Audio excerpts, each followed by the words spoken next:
පිට කර හුස්ම ඇතුළට ගන්න කලින් මම මැරිලා යන්න පුළුවන්. තෙරුවන් සරණයි පින්නතුනි. හැමදෙනාම උනන්දු වෙනවා බුදුරජාණන් වහන්සේගේ ශ්‍රාවක සංඝරත්නය මුල් කරගෙන දන් පැන් පූජා කරන්න.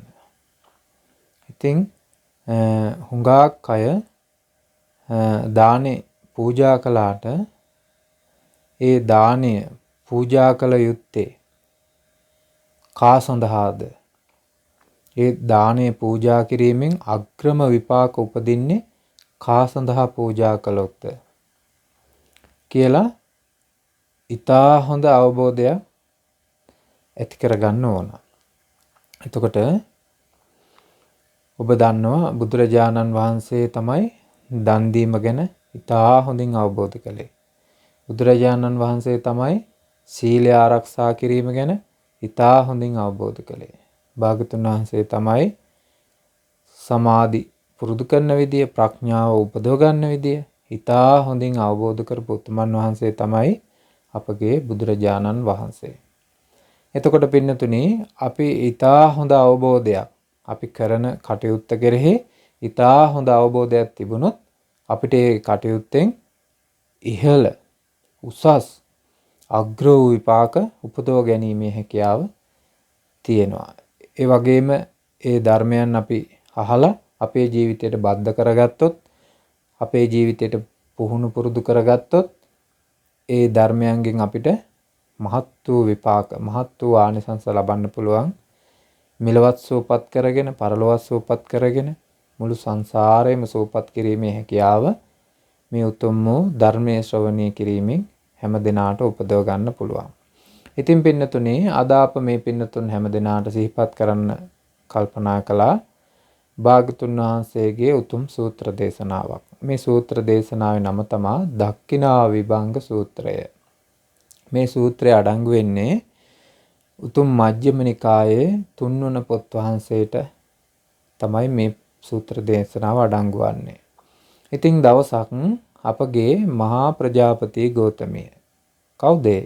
බුදුරජාණන් වහන්සේගේ සුළු මෑණියෝ තමන්ම කපු කැටලා, තමන්ම නූල් වියලා, තමන්ම සිවුරක් සකස් කළා. තමන්ම කපු කැටලා, තමන්ම ඒකින් නූල් හදලා, ඒ නූල් වලින් රෙදි වියලා භාග්‍යතුන් වහන්සේ උදෙසා සිවුරක් පිළියෙල කරා. ඉතින් මේ සිවුර පිළියෙල කරලා බුදුරජාණන් වහන්සේ බැහැ දකින්න පැමිණිලා ප්‍රජාපති ගෞතමිය බුදුරජාණන් වහන්සේට වන්දනා කරලා අර තමන්ම කපු කැටලා, තමන්ම නූල් වියලා, තමන්ම රෙදි වියලා, තමන්ම සකස් කරපු පිළියෙල කරපු සිවුර බුදුරජාණන් වහන්සේට පිළිගන්න සේක්වා කියලා පූජා කරන්න උත්සාහ කළා. බුදුරජාණන් වහන්සේ විලාවේ වදාලා පින්වත් ගෞතමිය ඕක සංඝයාට පූජා කරන්න. ඔය සිවුර සංඝයාට පූජා කරන්න. එතකොට මටත් පිදුවා වෙනවා කියලා භාග්‍යතුන් වහන්සේ පිළිතුරු දුන්නා. ඊට පස්සේ නැවතත් අර මහා ප්‍රජාපති ගෞතමී කියනවා ස්වාමීනි මේ සිවුර වියන්න මම්මයි කපු කැටුවේ, මමමයි නූල් වෙව්වේ, මම්මයි ඒ වලින් රෙද්දක් හැදුවේ, ඒ රෙදි වලින් තමයි මම මේ සිවුර පිළියෙල කරේ. අනේ ස්වාමීනි මේ සිවුර පිළිගන්නසේක්වා කියලා දෙවෙනි පාරත් ඉල්ලා හිටියා. එතකොට භාග්‍යතුන් වහන්සේ දෙවෙනි වරටත් ප්‍රකාශ කළා පින්වත් ගෞතමිය සංඝයාට පූජා කරන්න. සංඝයාට පූජා කරන්න. එතකොට මටත් පිදුවා වෙනවා කියලා ප්‍රකාශ කළා. ඊට පස්සේ මහා ප්‍රජාපති ගෞතමිය නැවතත් ඉල්ලනවා අනේ ස්වාමීනි භාග්‍යතුන් වහන්සේ මේ සිවුර වෙනුවෙන් මමමයි කපු කැටුවේ, මමමයි ඒ වලින් නූල් විව්වේ, ඒ නූල් වලින් තමයි මේ රෙදි වියලා මේ සිවුර මමමයි පිළියෙල කරේ ස්වාමීනි, අනේ අනුකම්පා කරලා පිළිගන්නසේක්වා කියලා භාග්‍යතුන් වහන්සේගෙන් ඉල්ලා සිටියා. භාග්‍යතුන් වහන්සේ නැවතත් පිළිතුරු දුන්නා පින්වත් ගෞතමිය ඕක සංඝයාට පූජා කරන්න. ඕක සංඝයාට පූජා කරන්න. සංඝයාට පූජා කළාම මටත් පිදුවා වෙනවා කියලා භාග්‍යතුන් වහන්සේ දේශනා කළා. ඉතින් භාග්‍යතුන් වහන්සේ අසලින් හිටියා ආනන්ද ස්වාමින් වහන්සේ. උන්වහන්සේ බුදුරජාණන් වහන්සේට වදාරනවා ස්වාමීනි භාග්‍යතුන් වහන්සේ මේ සුළුමෑණියන් වහන්සේ ඔබ වහන්සේට බොහෝ උපකාරී වුණා. ස්වාමීනි භාග්‍යතුන් වහන්සේ මේ සුළුමෑණියන් වහන්සේ ඔබට බොහෝ උපකාර වුණා. මෞතුමියකින් කලුරිය කිරීමෙන් පස්සේ තමන් ලේ කිරිකවල පොවල ඔබ වහන්සේව උස්මහත් කරා. තාම ආදරයෙන් රැක බලාගෙන ආරක්ෂා කරමින් ඔබ වහන්සේව හදා වඩා ගත්තා. ස්වාමීනි මේ සුළු මෑණියෝ ඔබ වහන්සේට බොහෝ උපකාර වුණා. ඒ වගේමයි ස්වාමීනි භාග්‍යතුන් වහන්සේ නිසාම මහා ප්‍රජාපති ගෞතමියට බුදුරජාණන් වහන්සේව සරණ යන්න ලැබුණා. ඒ වගේමයි ස්වාමීනි උතුම් ධර්මයේ සරණ යන්න ලැබුණා. ඒ වගේමයි මහා සංඝරත්නයේ සරණ යන්න ලැබුණා. ස්වාමීනි භාග්‍යතුන් වහන්සේ නිසාම මේ මහා ප්‍රජාපති ගෞතමියට ප්‍රාණඝාතයෙන් වළකින්න වාසනාව ලැබුණා. ඒ වගේම සොරකම් කිරීමෙන් වළකින්න වාසනාව ලැබුණා. වැරදි කාම සේවනයෙන් වළකින්න වාසනාව ලැබුණා. බොරුවෙන් මත්පැන් මත්ද්‍රව්‍ය භාවිතයෙන් වළකින්න වාසනාව ලැබුණා. ඒ විතරක් නෙමේ ස්වාමීනි මේ ප්‍රජාපති ගෞතමියට භාග්‍යතුන් වහන්සේ නිසාම මේ තමයි දුක කියන ආර්ය සත්‍ය කෙරෙහි නිසක බවට සැක රහිත බවට පැමිණෙන්න ලැබුණා. ස්වාමීනි භාග්‍යතුන් වහන්සේ නිසාම මේ තමයි දුකේ හට ගැනීම මේ තමයි දුක්ඛ සමුදය කියලා සැක රහිත බවට පැමිණෙන්න මහා ප්‍රජාපති ගෞතමියට වාසනාව ලැබුණා. ස්වාමීනි ඔබ වහන්සේ නිසාම මේ තමයි දුක් නැති කරන දුක නැතිවීම දුක්ඛ සමුදය දුක්ඛ නිරෝධය දුක්ඛ නිරෝධ ගාමිනී පටිපදා ආර්ය සත්‍ය කියන ආර්ය සත්‍ය හතර කෙරෙහි සැක රහිත බවට පත් වෙන්න ලැබුණා. ස්වාමීනි ඔබ වහන්සේ බොහෝ උපකාර වුණා කියලා ආනන්ද ස්වාමීන් වහන්සේ ප්‍රකාශ කළා. ඊට පස්සේ පින්නතුනේ බුදුරජාන් වහන්සේ වදාරනවා පින්වත් ආනන්ද යම් කෙනෙක්ට බුදුරජාණන් වහන්සේ යම් කෙරෙහි පැමිණිලා බුදුරජාණන් වහන්සේව සරණ යන්න ලැබෙනවා නම් ධර්මයේ සරණ යන්න ලැබෙනවා නම් ශ්‍රාවක සංඝරත්නයේ සරණ යන්න ලැබෙනවා නම් ඒ කෙනා කෙරෙහි කළගුණ දක්වලා අවසන් කරන්න බෑ කියලායි මං වදාරන්නේ කියලා භාග්‍යතුන් වහන්සේ වදාලා. එතකොට අපි යම් කෙනෙක්ගේ උපකාරය මුල් කරගෙන බුදුරජාණන් වහන්සේව අවබෝධයෙන් සරණ ගියා නම් ධර්මයේ සංඝරත්නයේ සරණ ගියා නම් ඒ අපිට ඒ සඳහා උපකාර කරපු කෙනාට කළගුණ දක්වලා ඉවර කරන්න බෑ කියලා භාග්‍යතුන් වහන්සේ වදාරනවා. ඒ කෙනා එනකොට පුටුවෙන් නැගිලා ගෞරව කරලා එයාට සිව්පසයෙන් උපස්ථාන කරලා මේ මොන දේ කළත් එයා උපකාරයට ඒ කළ උසස් උපකාරයට කළගුණ දක්වලා අවසන් කරන්න බෑ කියලා භාග්‍යතුන් වහන්සේ වදාලා. ඒ වගේමයි පින්වත් ආනන්ද යම් කෙනෙක් කරා පැමිණිලා ප්‍රාණඝාතයෙන් වළකිනවා නම් සොරකම් කිරීමෙන් වළකිනවා නම් වැරදි කාම සේවනයෙන් වළකිනවා නම් බොරුවෙන් වළකිනවා නම් මත්පැන් මත්ද්‍රව්‍ය භාවිතයෙන් වළකිනවා නම් ඒ කෙනාට කළගුණ දක්වා අවසන් කරන්න බෑ කියලායි මං වදාරන්නේ කියලා භාග්‍යතුන් වහන්සේ වදාලා. ඒ වගේමයි පින්වත් ආනන්ද යම් කෙනෙක් කරා පැමිණිලා මේ තමයි දුක කියලා නිසක බවට පත් වුණා නම් මේ තමයි දුකේ හට ගැනීම කියලා නිසක බවට පත් වුණා නම් මේ තමයි දුක නැතිවීම කියලා නිසක බවට පත් වුණා නම් මේ තමයි දුක් නැති කරන මාර්ගය කියලා නිසක බවට පත් වුණා නම් ඒ කෙනාට කළගුණ දක්වලා ඉවර කරන්න බෑ කියලායි මං වදාරන්නේ කියලා භාග්‍යතුන් වහන්සේ වදාලා. එතකොට බලන්න පින්නතුනේ යම් කෙනෙක්ගේ උපකාරකින් තමා දැන් ඔබ දන්නවා මේ ධර්මය අවබෝධ කරන්න හැකියාව ලැබෙන්නේ සත්පුරුෂ සේවනයේ සද්ධර්ම ශ්‍රවණය. ඒක බාහිරින් ලැබෙන්නේ. එතකොට අපේ අභ්‍යන්තරයේ උපදිනවා මේ බාහිර උපකාරය මුල් වෙලා යෝනිසෝ මනසිකාරයත් ධම්මානුධම්ම පටිපදාවත්. එතකොට අර අපිට බාහිරින් ලැබෙන උපකාරය පොඩි පහ එකක් නෙමේ. භාග්‍යතුන් වහන්සේ වදාළනේ ඒ කෙරෙහි කළගුණ දක්වා ඉවර කරන්න බෑ. කළගුණ දක්වලා අවසන් කරන්න බෑ කියලා භාග්‍යතුන් වහන්සේ වදාරනවා. ඉතින් බලන්න පින්නතුනේ භාග්‍යතුන් වහන්සේ නැවතත් කියලා දෙනවා පින්වත් ආනන්ද පෞද්ගලික දාන 14ක් තියෙනවා. පෞද්ගලික දාන කීයක් තියෙනවද? 14ක් තියෙනවා. භාග්‍යතුන් වහන්සේ වදාරනවා බුදුරජාණන් වහන්සේ උදෙසා දානෙ දෙනවා නම් ඒක තමයි කියන පෞද්ගලික පළවෙනි දාණය. ඒ වගේම පසේ බුදුරජාණන් වහන්සේ උදෙසා දන්පැන් පූජා කරනවා නම් ඒක තමයි කියනවා දෙවැනි පෞද්ගලික දාණය. ඒ වගේමයි බුදුරජාණන් වහන්සේව සරණ ගිහිල්ලා උතුම් අරහත්වයට පැමිණුණු ශ්‍රාවකයන් ඉන්නවා. රහතන් වහන්සේලා. රහතන් වහන්සේ නමකට දෙන දාණය තමයි කියන තුන්වෙනි පෞද්ගලික දාණය. ඒ වගේමයි අරහත් මාර්ගයේ ගමන් කරන ශ්‍රාවකයන් ඉන්නවා. අන්නේ උතුමන් වහන්සේට දෙන දාණය තමයි කියන හතරවෙනි පෞද්ගලික දාණය. ඒ වගේම අනාගාමී උතුමන් වහන්සේලා ඉන්නවා. අනාගාමී උතුමන් වහන්සේට දෙන දාණය තමයි කියනවා පස්වෙනි පෞද්ගලික දාණය. ඒ වගේම අනාගාමී මාර්ගයේ ගමන් කරන උතුමන් වහන්සේට දානි දෙනවා කියනවා. ඒක තමයි කියනවා හයවෙනි පෞද්ගලික දාණය.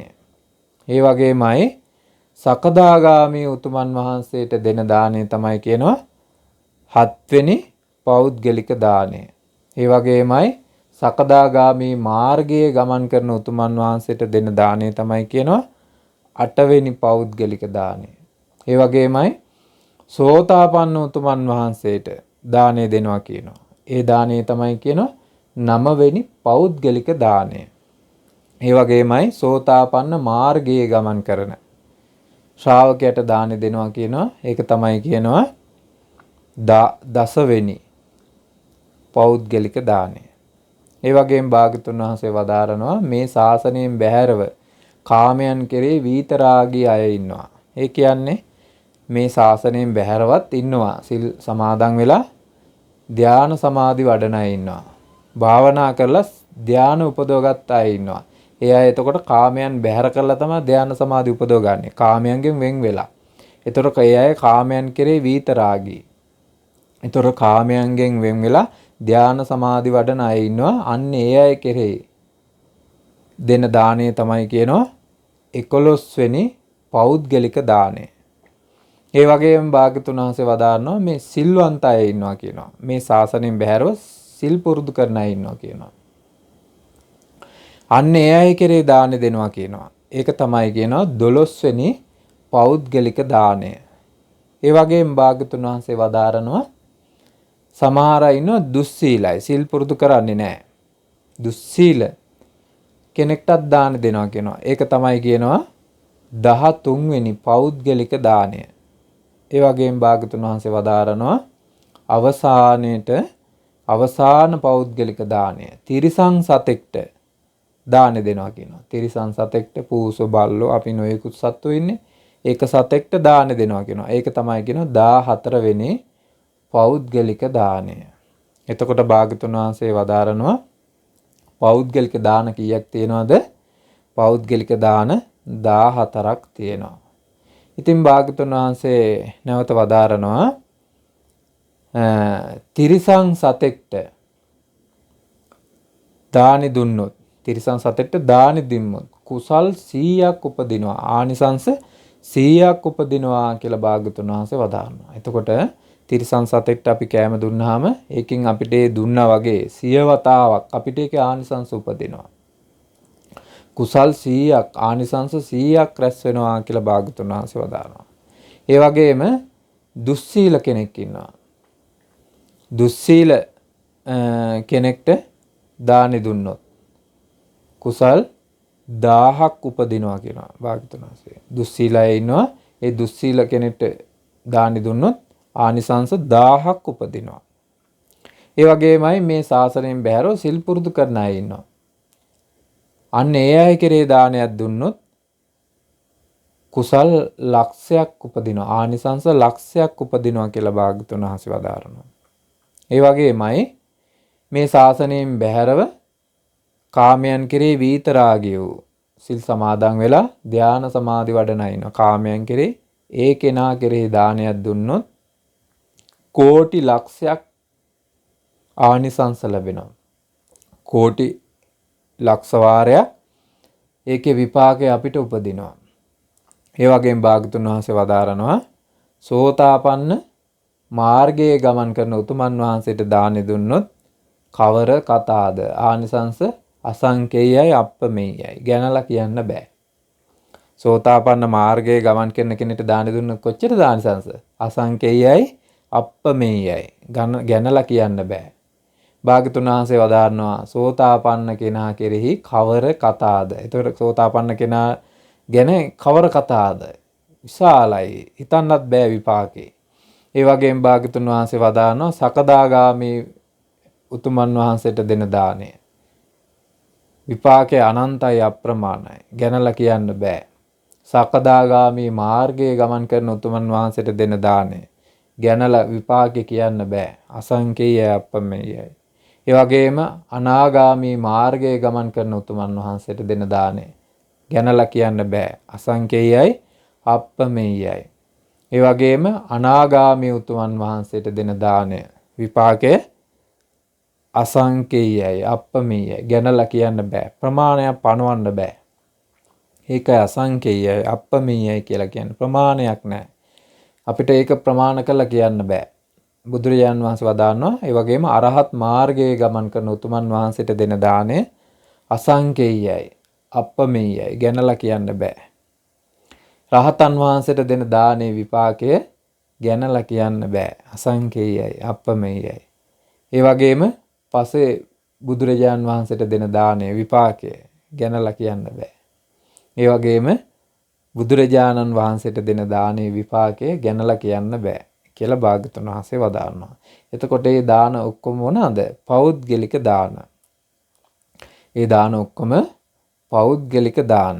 නමුත් භාග්‍යතුන් වහන්සේ වදාරනවා මම වර්ණනා කරන්නේ සංඝයා උදෙසා දෙන දානේ තමයි මම වර්ණනා කරන්නේ. සංඝයා උදෙසා දෙන දානේ තමයි මම ගොඩාක් වර්ණනා කරන්නේ. ගොඩාක් ආනිසංස, ගොඩාක් බැබලීම්, ගොඩාක් විපාක උපදින්න හේතු වෙන්නේ සංඝයා උදෙසා දෙන දානය කියලා භාග්‍යතුන් වහන්සේ වදාරනවා. භාග්‍යතුන් වහන්සේ නැවත අපිට සිහිපත් කරනවා සංඝගත දක්ෂිනා 7ක් තියෙනවා. සංඝයා උදෙසා දෙන දාන 7 විදියකට පනවන්න පුළුවන්. 7 විදියකට දෙන්න පුළුවන්. භාග්‍යතුන් වහන්සේ වදාරනවා බුදුරජාණන් වහන්සේ ප්‍රමුඛ භික්ෂු භික්ෂුණී කියන උභය සංඝයා. බුදුරජාණන් වහන්සේ භික්ෂු භික්ෂුණී කියන උභය සංඝයා උදෙසා දාන දෙනවා කියනවා. අන්නේ දාණය තමයි කියනවා පළවෙනි සංඝගත දක්ෂිනාව. ඒ වගේමයි බුදුරජාන් වහන්සේ පිරිනුවම් පෑ කල්හි සංඝ රත්නයටත් භික්ෂුන් වහන්සේලාටත් භික්ෂුණීන් වහන්සේලාටත් දාණය දෙනවා කියනවා. ඒක තමයි කියනවා දෙවෙනි සංඝගත දක්ෂිනාව. ඒ වගේම භික්ෂුන් වහන්සේලාට දානි පූජා කරනවා කියනවා. භික්ෂුන් වහන්සේ නමකට වේවා කීප නමකට වේවා මහා සංඝයට වේවා කියලා භික්ෂුන්ට දානි පූජා කරනවා කියනවා. ඒක තමයි කියනවා තුන්වෙනි සංඝගත දක්ෂිනාව. ඒ වගේම භික්ෂුණීන් වහන්සේලාට දානි පූජා කරනවා. මේ දාණය සංඝයට වේවා කියලා භික්ෂුණීන්ට දානි පූජා කරනවා කියනවා. ඒක තමයි කියනවා හතරවෙනි සංඝගත දක්ෂිනාව. ඒ වගේමයි මට භික්ෂූන්ගෙන් මෙපමණ ප්‍රමාණයක් අවශ්‍යයි. භික්ෂුන් වහන්සේලා 3 නමයි, 4 නමයි, 8 නමයි, 10 නමයි, 100ක් නමයි කියලා ප්‍රමාණයක් කරලා සංඝයා වඩම්මලා දාන දෙනවා කියනවා. භික්ෂුන් වහන්සේලා. අන්න ඒක තමයි කියනවා පස්වෙනි සංඝගත දක්ෂිනාව. ඒ වගේම භික්ෂුණීන් වහන්සේලා මට මෙච්චර භික්ෂුණීන් වහන්සේලා අවශ්‍යයි කියලා 4 නමක්, 8 නමක්, 10 නමක්, 100 නමක් එහෙම ප්‍රමාණයක් කරලා භික්ෂුන් වහන්සේලා වඩම්මලා දාන දෙනවා කියනවා. ඒක තමයි කියනවා 6 වෙනි සංඝගත දක්ෂිනාව. ඒ වගේම භික්ෂුන් වහන්සේලා මෙපමණයි, භික්ෂුන් වහන්සේලා මෙපමණයි කියලා ප්‍රමාණයක් කරලා වඩම්මලා දාන දෙනවා කියනවා. ඒක තමයි කියනවා 7 වෙනි සංඝගත දක්ෂිනාව. එතකොට සංඝගත දක්ෂිනා කීයක් තියෙනවද? සංඝයා උදෙසා සංඝයා සිහිපත් කරන කී විදියකට දාන දෙන්න පුළුවන්ද? 7 ආකාරයකින් සංඝගත දක්ෂිනා පවත්වන්න හැකියාව අපිට තියෙනවා. ඉතින් භාග්‍යතුන් වහන්සේ වදාරන්නේ මේ සංඝයා උදෙසා දෙන දාණය තමයි භාග්‍යතුන් වහන්සේ ගොඩාක් වර්ණනා කරන්නේ. ගොඩාක් ආනිසංස පනවනවා කියලා භාග්‍යතුන් වහන්සේ වදාරනවා. ඒ වගේම භාග්‍යතුන් වහන්සේ වදාරනවා 4 ආකාරයකින් දාණය පිරිසුදු වෙනවා කියලා භාග්‍යතුන් වහන්සේ වදාරනවා. භාග්‍යතුන් වහන්සේ වදාරනවා එක දානයක් පිරිසිදු වෙනවා දායකයාගෙන්. ඒ කියන්නේ දායකයා ඊටාම සිල්වන්තයි. දාඩිය මුගුරු හලලා ධාර්මිකව උපයා සපයාගත්ත මිල මුදල් වලින් හරි හම්බ කරගත්ත දේවල් වලින් තමයි දානය පූජා කරන්නේ. නමුත් පිළිගන්න පිරිස සිල්වන්ත නැහැ, දුස්සීලයි. නොයෙකුත් නරක චර්යාවන්ගෙන් යුක්තයි. දැන් බලන්න ඊටාම සිල්වන්ත කෙනෙක් සතෙක්ට ආහාරයක් දෙනවා. එතකොට ඒ දානේ පිරිසුදු වෙනවා අර සිල්වන්ත උපාසක කෙනාගේ සීලවන්ත භාවය නිසා ඒ දානේ පිරිසුදු වෙලා යනවා. එතකොට දෙන පිරිසගෙන් තමයි ඒ දානේ පිරිසුදු වෙන්නේ. ලබන පිරිසගෙන් නෙමෙයි. තවත් දානයක් තියෙනවා. ඒ දානේ පිරිසුදු වෙන්නේ ප්‍රතිග්‍රාහකෙන්, ඒ ලබන අයගෙන්. දානේ පිළිගන්නේ. දැන් ස්වාමින් වහන්සේලාට දාන දෙනවා. එතන ස්වාමින් වහන්සේලා ඊටාම හොඳයි, සිල්වන්තයි. සීලය පුරුදු කරනවා. ගොඩාක් ගුණධර්ම වලින් යුක්තයි. හැබැයි දෙන පිරිස සිල් පුරුදු කරන්නේ නැහැ. දුස්සීලයි කියනවා. ඒ අය අධාර්මිකව උපයා සපයාගත්ත දෙයින් තමයි කියනවා දානි පූජා කරන්නේ. එතකොට ඒ දානි පිරිසුදු වෙනවා කියනවා පිළිගන්න පිරිස නිසා ඒ දානය පිරිසුදු වෙලා යනවා කියනවා. ඒ වගේම භාග්‍යතුන් වහන්සේ වදාරනවා තවත් දානයක් තියෙනවා. තවත් දානයක් තියෙනවා. ඒක දෙපිරිසෙන්ම පිරිසුදු වෙන්නේ නැහැ කියනවා. දෙන පිරිසත් දුස්සීලයි කියනවා. අධාර්මිකව උපයා සපයාගත් දෙයින් තමයි දාන දෙන්නේ කියනවා. ඒ වගේම ලබන පිරිසත් දුස්සීලයි කියනවා. ඒ අයත් නොයෙකුත් වැරදි කටයුතුන් දුස්සීලකම් වලින් යුක්තයි කියනවා. එතකොට මේ දෙපිරිසෙන්ම දානය පිරිසුදු වෙන්නේ නැහැ කියලා භාග්‍යතුන් වහන්සේ වදාරනවා. ඒ වගේම භාග්‍යතුන් වහන්සේ වදාරනවා තවත් දානය පිරිසුදු වෙන ක්‍රමයක් තියෙනවා. ඒතර එක දානයක් දෙපිරිසගෙන්ම පිරිසුදු වෙලා යන්නේ නැහැ. එක දැන් භාග්‍යතුන් වහන්සේ වදාරනවා තව දානයක් තියෙනවා දෙපිරිසගෙන්ම පිරිසුදු වෙනවා. අන්න ඒ දාණය මහත්ඵලයි, මහා ආනිසංසයි කියලා භාග්‍යතුන් වහන්සේ වදාරනවා. ඒ කියන්නේ දානේ දෙන අයත් ඊටාම සිල්වන්තයි. ඒ අය ධාර්මිකව උපයා සපයාගත්ත දෙයින් තමයි දානේ දෙන්නේ. වංචාකම් කරන්නේ නැතුව, කපටිකම් කරන්නේ නැතුව, ආයුධ වෙලදාම් කරන්නේ නැතුව, මත්පැන් මත්ද්‍රව්‍ය වෙලදාම් කරන්නේ නැතුව, නොයෙකුත් සට කපට වැඩවලින් නෙමේ මුදල් උපයන්නේ. ඊටාම ධාර්මිකව. අන්න එහෙම දෙන දාණය දෙන පිරිසගෙනුත් පිරිසුදු වෙනවා කියනවා. ඉතින් ලබන පිරිස ඊටාම සිල්වන්තයි කියනවා. ඊටාම ගුණවන්තයි කියනවා. බොහෝ ගුණ ධර්ම වලින් සහිතයි කියනවා. එතකොට මේ දානේ දෙන පිරිස නිසාත් දානේ ලබන පිරිස නිසාත් ඒ දානේ පිරිසුදු වෙනවා. ඒ දාණය මහත්ඵලයි, මහත්තානිසංසයි කියලා භාග්‍යතුන් වහන්සේ වදාරනවා. එතකොට භාග්‍යතුන් වහන්සේ ප්‍රශංසා කරන්නේ තමන් වෙහෙසිලා ධාර්මික උපයා සපයාගත්ත දෙයින් දෙන දාණය සිල්වතුන් උදෙසා දුන්නොත් ඒ දාණය බබළුවන දානයක්. විශාල විපාක උපදින දානයක් බවට පත් වෙනවා. ඒ විදිහට තමයි කියනවා දානය පිරිසුදු වෙන ක්‍රම 4. එතකොට දානය පිරිසුදු වෙන ක්‍රම 4ක් ගැන අපි ඔබට සිහිපත් කළා. දානය 4 ආකාරයකින් පිරිසුදු වෙනවා. එක ක්‍රමයක් තියෙනවා ඒ ක්‍රමයෙන් පිරිසුදු වෙන්නේ නැහැ. ඒ වගේම ඔබ දන්නවා අපි සිහිපත් කළා ඔබට සංඝගත දක්ෂිනා කීයක් තියෙනවද? සංඝයා උදෙසා 7 ආකාරයකින් දානය පූජා කරන්න පුළුවන්. 7 විදියකට මහා සංඝයාට වේවා කියලා දානි පූජා කරන්න පුළුවන්. ඒ වගේම පෞද්ගලික දාන අපි 14ක් ගැන ඔබට සිහි කළා. එතකොට 14 ආකාරයකින් පෞද්ගලික දාන පූජා කරන්නත් පුළුවන්. එතකොට භාග්‍යතුන් වහන්සේ මේ අතරින් පණවන්නේ කොයි දානේද? තාම බලවත් බොහෝ ආනිසංස උපදිනවා කියලා වදාරන්නේ මොන දානේද? තමනුත් සිල්වන්ත වෙලා ධාර්මික උපයාස අපයාගත් දෙයින් සීලවන්ත, ගුණවන්ත, ප්‍රඥාවන්ත උතුමන් වහන්සේ කියන්නේ භාග්‍යතුන් වහන්සේගේ ශ්‍රාවක සංඝරත්න උදෙසා දානි දෙනවා නම් අන්නේ දාණය මහත් වූ බැබලීම් සහිතයි. මහත් වූ විපාක සහිතයි කියලා භාග්‍යතුන් වහන්සේ වදාරන්නේ. ඉතින් ඒ නිසා පින්නතුනේ ඔබ තේරුම් ගන්න ඕන එතකොට ඔබ එක නමකට පූජා කරත් දෙනමකට පූජා කරත් කොහොමද සිහිපත් කරගෙන යොත් ඔබගේ හිත අභ්‍යන්තරයේ තියෙන ඕන කොහොම දෙනවා කියලාද? මහා සංඝරත්නය උදෙසා දානි දෙනවා කියන සිතුවිල්ල තමයි තියෙන්නේ. එතකොට මේ දානයේ මහත්ඵල මහත් ආනිසංස දෙයක් බවට පත් වෙනවා. ඔබ සිල්වන්ත නම් ඒ වගේම ඔබ ධාර්මික උපයාස අපයාගත් දෙයින් නම් ඒ දානේ ඊටාම බලවත් විපාක ඇති දෙයක් බවට පත් වෙනවා. භාගතුන් වහන්සේ වදාරනවා අනාගතයේ කාසාව කාණ්ඩක භික්ෂූන් පහළ වෙනවා. ඒ කියන්නේ යා පාප ධර්මයන්ගෙන් යුක්තයි. ඒ අය ගිහි අය වගේ කියනවා. කොණ්ඩේ පීරනවා කියනවා, අඳුන් ගානවා කියනවා, අඹදරුව පවා ඉන්නවා කියනවා. අතේ කහපාට නූලක් විතරයි තියෙන්නේ කියනවා.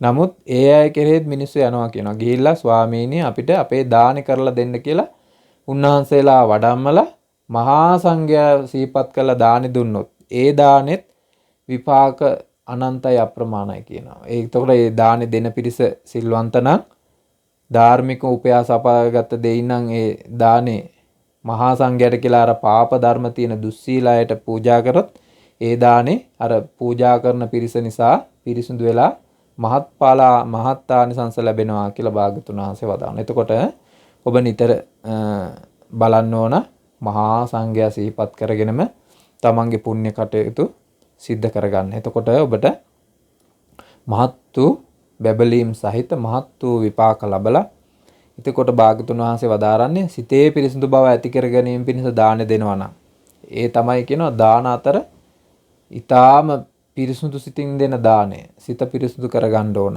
ආර්ය සත්‍ය අවබෝධ කරගන්න ඕන කියන සිත උපදවගෙන පින්දහම් රැස් කරනවා කියනවා. සංඝ දාණය දෙනවා කියනවා. සීල ආරක්ෂා කරනවා. එතකොට එයාගේ පැතුමක් තියෙනවනේ හිතේ. ඒක ඉෂ්ට සිද්ධ වෙන්න ඒක හේතු වෙනවා කියනවා. ඉතින් ඒ නිසා මේ පින්තුන් තේරුම් ගන්න මේ භාග්‍යතුන් වහන්සේ තමන්ගේ සුළු මෑණියන් වූ මහා ප්‍රජාපති ගෞතමියට වදාළේ උතුම් වූ දක්ඛිනා විභංග සූත්‍රයේ තියෙන උතුම් කරුණු තමන්ගේ ජීවිතයට පමුණුවගෙන පුරුදු කරගෙන මේ ධර්මයෙන් පිහිට පිල්සරණ සලසා ගන්නවා කියලා හැමදෙනාම සාදුනාදයක් පවත්වන්න. හැමදෙනාට තෙරුවන් සරණයි.